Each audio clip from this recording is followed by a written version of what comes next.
Good afternoon. President has 3 events today that are open to the press pool, and there's a lot of action to cover. So I wanted to make sure you all have the most up-to-date information on the omnibus. This bill is so important on many fronts, from school safety and troop funding to opioids and veterans care. To give you all a detailed rundown and answer a few questions, we have OMB Director Mick Mulvaney and Director of Legislative Affairs Mark Short with us here in the briefing room. I'll bring them up now. They'll provide some details and answer your questions on this topic. At the conclusion of their Q&A, our press team is around, as always, to answer any further questions you may have on news of the day. Thanks so much, guys, and I'll turn it over to these guys. Thanks, Sarah. We're just going to make a brief opening statement because I know the questions are probably what you all want to get to anyway. Let's cut right to the chase. Is the president going to sign the bill? The answer is yes. Why? Because it funds his priorities. We've talked for the last, 3, 4, 5, 6 months about trying to get the president's priorities funded, and this omnibus bill does that. It funds national defense. As you heard Sarah mention, it gives the troops the increase that we were trying to get them in their compensation. It funds opioids. It funds school safety. It's a tremendous increase in workforce development, something that doesn't get a lot of attention, but this administration has been pushing since we got here. It actually starts taking a look at funding infrastructure. And it also does a lot of what we wanted, not everything we wanted, but a lot of what we wanted on immigration. So all things considered, when we look at the bill, we have to weigh what we asked for and what we had to give away to give it. Is it perfect? No. Is it exactly what we asked for in the budget? No. Were we ever going to get that? No. That's not how the process works. When appropriation bills have to have 60 votes in the Senate, which they do, you're going to always have to rely on Democrat votes in a Republican majority like we have. We need 9 Democrats to support this bill, so there was no chance of everything that we wanted passing. This is probably a good opportunity to bring up the idea of a line item veto. If the president had that, this bill would look a lot different by the time it became law. But we do not have that opportunity. It'd be a good time to look at the rules in the Senate that drive us to these types of end results. But all things considered, in the balance, the president supports the bill, looks forward to signing it before the funding, the lapse in appropriations by midnight tomorrow night. You want to say anything? Or you want to? No. Yes. Thanks, Mick. Director Mulvaney can certainly give you guys more detail. His team puts together a budget that submits to Congress in February. Congress is supposed to complete an appropriations process by September 30th at the end of the fiscal year. What we've endured since then is 6 continuing resolutions that Secretary Mattis has continued to tell us is debilitated in many cases what he needs to do. We have equipment that he is needing to repair that he would rather purchase new equipment. We have one of the greatest priorities here was to rebuild the military, and this bill will provide the largest year-over-year increase in defense spending since World War II. It'll be the largest increase for our men and women in uniform in salary in the last 10 years. Additionally, it provides, as we've talked about, one of our signature priorities regarding $1.6 billion for the wall. It also provides a 10% increase for ICE's budget, as well as a 12% increase for DHS overall. A couple additional things that we were pleased this bill, as you know, after the tragic school shootings, there are a couple of legislative matters that we'd asked the Congress to adopt. One was the Cornyn-Murphy bill, better known as Fix NICS, as well as the Stop School Violence Act, providing an additional $2 billion for school safety, focused on purchasing equipment and personnel. Both of those bills are included in the omnibus, which we're very pleased about. So as Mick outlined from the start, this process is one that certainly leaves a lot to be desired, and it's one in which the appropriations process in Congress has been broken now for 22 years. It's been 22 years since 1996 when actually an appropriations process worked and the president signed a bill, and instead we've been left with continuing resolutions. That leaves us with, unfortunately, somewhat of a Hobbesian choice of, do you have a continuing resolution again, or do you actually begin to build the things that you laid out as priorities, including national security and border security? So we're pleased with that, and hence the president has agreed to support the bill. Go ahead, John. So I hear from both of you a lot of talk about spending increases, defense, ICE, infrastructure, $1.3 trillion to get us to October. A lot about what is in here in terms of the money going out, but none of the fiscal responsibility. What happened to the Republican Party? The Republican Party now controls all branches of government.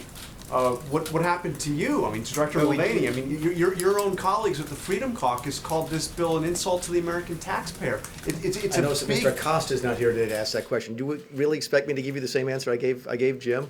We don't control all of the government. When you have to have 60 votes in the Senate, there's only 51 Republicans. We do not control the Senate under the current rules. Therefore, we have to give the Democrats something. This is the same discussion that you and I had back when we cut the caps deal a couple months ago that led us here. Remember, this is the second step of the caps deal. We raised the caps a couple months ago. Now we spend up to the caps today. And in order to get the defense spending primarily, but all the rest of our priorities funded, we had to give away a lot of stuff that we didn't want to give away and would not have given away if we were really in charge of the Senate. So no, this is how it works. This is what a bill looks like when you have 60 votes in the Senate, when the Democrats get a chance to take their pound of flesh in order to defend the nation.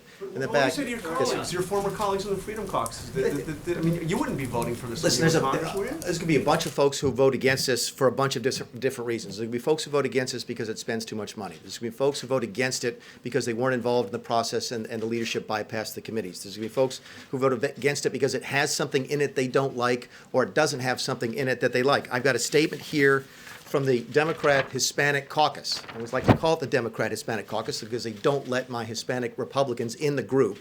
That's Carlos Cabello and Mario Diaz-Balart. It says the CHC cannot support this spending bill as it would fund Trump's border wall and mass deportation force. Okay, so there's a bunch of reasons that a bunch of different groups are going to vote against this bill, and different folks do it for different reasons. Yes, sir. Thank you, Director. I wonder if you could talk about your priorities as it relates to funding Planned Parenthood. There are a lot of Americans who feel very strongly against the idea that the federal government is doing something that they believe either should be done privately or in concert with the states. And if I could follow, I want to ask you about your priority as it relates to the wall. When people see the other numbers, the wall doesn't seem like it's as high a priority as perhaps many Trump voters might have anticipated. Can you address that? Sure, I'm sure Mick can add on the second one. But on the first one, I think this administration is very proud of our Stand for Life. From the very start, this administration has stood for life. In beginning with the Mexico City policy, having the first Vice President of the United States actually speak in person to the March for Life rally, the President addressed this year. I think that we've been very proud of that record. If you look at this legislation, it maintains every single pro-life protection in Hyde language and Helms language to make sure that no taxpayer dollars are going to fund abortions. That is the truth in this bill. Regarding your second question on the border security, keep in mind this bill is for the next 6 months of this fiscal year. $1.6 billion in wall funding is what we can expend over the next 6 months to actually do what we've been asked to do. And as the director said, it actually ends up providing more miles and new construction than what we'd originally asked for. Let me go over the details on that if I can, because I don't think this has been accurately reported. I think the Washington Times has an article out this morning suggesting we change policy regarding asylum and a couple other things. Those are inaccurate, and the AP is reporting that we can't build any of the prototype wall. That's inaccurate. Here's the line-by-line breakdown on the $1.6 billion. Okay. We asked for 28 miles of levee wall in the Rio Grande Valley. We got 25 in this package. We asked for 32 miles of pedestrian wall in Rio Grande Valley. We only got 8 there. We asked for 14 miles in San Diego, okay, and we got all 14 miles. That includes building the new type of wall that the president actually visited last year, the steel bollard fence with the concrete across the top, all 14 miles funded in this bill. We didn't ask for any replacement barrier, and we got 63 miles in the bill. We got more money than we asked for in technology, more money than we asked for in roads, more money than we asked for in facilities, air and marine assets, border patrol vehicles, boats, weapons, more money than we asked for in CBP hiring and retention, and exactly what we asked for in planning and design. Did we get everything that we wanted when it comes to immigration? Absolutely not. Did we get a DACA fix? No. And let's make it clear, the president wanted a DACA fix as part of this deal. He had offered a large package with a complete DACA fix in exchange for the entire wall. He offered a small package, 3 years worth of a DACA fix for 3 years worth of wall. The Democrats in the House and the Senate have made it clear they think they're winning in the courts and they do not want to fix this legislatively. We've reached out to them again and again to try and fix DACA. and they refused to engage on the topic. But on this, we ended up asking for 74 miles worth of wall. We get 110. Not exactly what we wanted, where we wanted. Congress chose to ignore some of the suggestions that the CBP made on where the best kind of wall should go, and that's unfortunate. And there's some other things we asked for that we did not get. There's some limitations on DHS that Congress put in the bill that we don't particularly care for. But generally speaking, we think this is a really, really good immigration package. One of the reasons the Democrat-Hispanic Caucus probably doesn't like it very much. The gentleman in the back, and then we'll go there and then there. Yes, Yeah, sir. if you put on the 14 miles of San Diego, is that replacing something that's already there, adding to it as a secondary? Because I'm trying to understand how it is that in San Diego you don't have any type of wall at all. Yeah, well, in San Diego, it's a secondary wall, so I don't know if you, have you ever been to the border in San Diego? So there's the wall right on the border, and then there's a secondary wall. There's a two-wall system with some roads on both sides, and this is the secondary wall, which would be another wall behind the first one, and it's the prototype that's, again, I don't know how to describe it. I don't know if it has a name, but it's the bollard wall, the steel wall with the concrete across the top with a rounded covering in order to prevent grappling hooks to go over. On February 12th, when you came in here, you said that really the only way to get a serious wall was if you got a DACA deal. Yeah. Is that still stand? I mean, Yeah, is I mean, that- listen, we got 110 miles, we need 10 times that. I mean, we want the whole wall funded. You've heard the president say he wants $25 billion to finish the wall, and we would love to have that. I think what I said in February stands today, which is the Congress will not give us that without a DACA fix, an immigration reform. And we want that, but they refuse to do it. Just a little more clarity on that piece, because I think it's somewhat been underreported as far as the president's commitment here. What was well covered, obviously, was the battle on the DACA fix earlier this winter. As part of the omnibus, the president put forward, said if we're not going to be able to do the things that we want for larger immigration reform on chain migration and diversity lottery, then what I would look to do is to protect those who are in this country working hard who have DACA permits. Will you partner with me in doing that and funding the wall? Democrats said no. We came back after multiple additional conversations to something the Democrats had asked for previously, which was, will you give us 3 years of wall funding to keep these people here and protected for the next 3 years? The Democrats said no. What is clear at this point is the Democrats do not want a solution to this. This is a political weapon that they appreciate. They want to use the permit holders as political pawns in their game. And the president has tried to fix this problem and to solve it and has offered multiple different proposals, yielding in many ways where we started. But it is absolutely clear that the Democrats do no longer want a legislative solution to DACA. But on that point, the Democrats said they never were interested in a short-term, 2.5-year, 3-year deal for DACA recipients. Is that fair or not fair? We would be more than willing to negotiate on the terms of it as well. The Democrats have shut down each and every one of those conversations throughout the omnibus because they appreciate this as a political weapon. They do not want a solution to this problem. Gentleman here. One of the other items that you wanted regarding protecting immigration was some kind of limitation on spending for sanctuary cities. The president had an event on it just this week. As we flew to California last week, the senior administration officials said it had to be part of the omnibus. Yeah. It's not. How are you ever going to get that? It's disappointing to us that that's not, again, a lot of the policies that we wanted to see in immigration we did not get. We got a lot of the physical structure, a lot of the money that we wanted, but a lot of the policies that we didn't get. And I go back to the original point that I think if this was a Republican bill, it would be dramatically different. The House actually passed all 12 of their appropriations bills this year. I don't think the Senate passed a single one off the floor. But the House appropriations bill for DHS was actually pretty good and contained a lot of our policies. That's the difference when you have to deal with that rule in the Senate, where you have to buy Democrat votes by either giving them stuff that Republicans don't like or taking away things that we do like. So are you Can I conceding follow up on that policy will never change? No, we're not conceding that in the least. And keep in mind, in sanctuary cities, a bill passed the House that we supported and was voted on the Senate with 54 votes. To Mick's earlier point, the way the Senate rules are constructed now is obviously requires 60. It does have a majority in the Senate. It does not yet have 60 votes. You will see the president continue to make this a priority, and we will continue to talk about things like what's happening in Oakland that I think the American people are very disturbed about. And so we continue to raise and elevate the importance of this issue. We hope we'll continue to get additional votes in the Senate.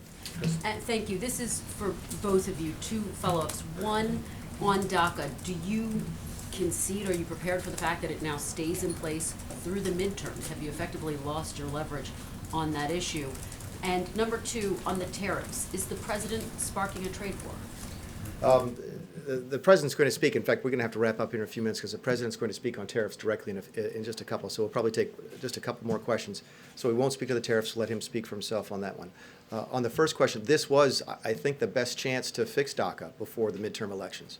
And like Mark said, the president has been actively engaged in trying to encourage a DACA solution, permanent, short-term, whatever, so that this uncertainty that's caused by the varying court decisions could be put to rest. But the Democrats, as he mentioned, they want this as a political issue. So it's staying in place because a number of the president's core supporters want to see DACA done with. I think the president Scrapped. wants to figure out a way to solve this issue, and that has not changed. We'll go there, and that'll be our last question, because we have to go. Thank Yes, you. sir. Setting aside the barriers that are secondary walls and replacements for something that was already there, I think Yeah. by your math, you've gotten 33 miles of new barrier where there was nothing there before. Okay, is that about right? Again, I can't confirm the. Okay, given the numbers you've given us. Yeah, I just had it's safe to say that of the 110 miles, not all of that is brand new, What you that was said was- previously didn't have wall. Right, what you correct. said was 25 miles of levee wall and 8 miles of new pedestrian wall. So 33 miles of barrier where there wasn't anything there before. Yeah. The president has said before he doesn't want to build a 1,900-mile wall, maybe half of it. Right. If you assume about half of it, at this rate, 33 miles in 6 months, it'll take you more than 14 years to complete the project he promised would be done in his first term. How do you square that with what his base expects And him if to Congress do? would give us the money to do that, we would do it now. To your specific point about the number of miles, keep in mind that if there's and I don't know if you were here the last time we did I think about 6 months ago, I did a presser on the actual wall. If you have a broken down chain link fence that you and I could walk through with no effort, and we put up a 20-foot high bollard wall, technically that's not new barrier. Okay, but it is effectively a new barrier, so I don't think it's apples to apples when you say that there's only 33 miles of new material. But the bottom line is, if Congress will appropriate the money, we will build the wall today. What do you say to the president's supporters who say you guys didn't work hard enough to get that? I would ask you to also keep in mind that this funding is for the next 6 months. We're already halfway through this fiscal year. We will be beginning to submit, we've already submitted budgets for 2019, and Congress will be working on that immediately. So we certainly continue to ask for additional funding to continue the wall throughout this year. This is for 6 months because Congress has been unable to complete the appropriations process, which has left us in a position of having repeated continuing resolutions, which doesn't have the same funding for the wall. Two questions. One, first is for you, Director Mulvaney. To follow up on John's question, how would you have voted on this? You know, I get that question a lot. I'm not the 5th District Congressman from South Carolina anymore. I'm the director. you have I'm the voted director of for the it Office before? of Management and Budget, and my job is to get the president's priorities funded, which You've been in this that does. position, you can There's a- sympathize, you understand There's a bunch that. of people who are going to vote no on this today, from the Hispanic caucus to the Freedom Caucus. There's a bunch of different reasons that people will vote against it. The president wants it to pass and wants it to be signed. Second question, what conversations has the White House been having with Senator Rand Paul? Has the president spoken any assurances made? I've not spoken with Senator Paul regarding this bill. Has the president? I don't know for sure, Caitlin, but I would also ask on John's question and yours as well. If you want to know where the administration stands, look at the budget we submitted. The budget we submitted cuts $3 trillion over the next 10 years. But the president even had to be Caitlin, coaxed that to is support the this. president's That's why budget. We have Paul to Ryan was work. over here We yesterday. have to work in getting 60 votes in the United States Senate. So if you ask where the administration stands, look at the budget that we've submitted to show where we'd be making cuts. The president's taken very seriously his commitment to making sure that the $20 trillion in debt that's been added by the last several administrations is overturned. We've put forward fiscally responsible budgets. We need Congress to partner with us on that. Folks, so we have to go. The president's getting ready to speak on tariffs, so thank you all very much. Appreciate it.